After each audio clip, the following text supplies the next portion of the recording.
Sundar, tyre மாட்டிட்ட அப்புறம் வண்டி இவ்வளோ வேற லெவல்ல இருக்கு. வண்டி ஓட்டுறதுக்கு அவ்வளோ வித்தியாசம் வருமா? டயர் மட்டும் மாற்றினா புதுசு இல்லை, நீங்கள் வண்டியே புதுசு மாதிரி இருக்கும். ஏன்னா டயர் வண்டியில் போட்ட உடனே வண்டியோட லுக்கே மாறிடும் ஃபீலோட.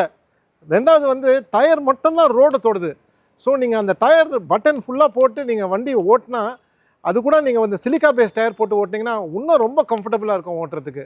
அந்த புது டயரோட எக்ஸ்பீரியன்ஸ் வேறு லெவலில் இருக்கும்.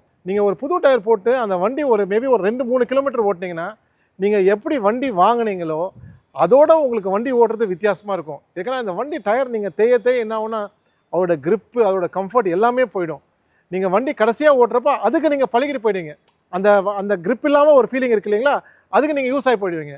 இது மாற்றின உடனே உங்கள் எக்ஸ்பீரியன்ஸே டோட்டலாக மாறி போயிடும்.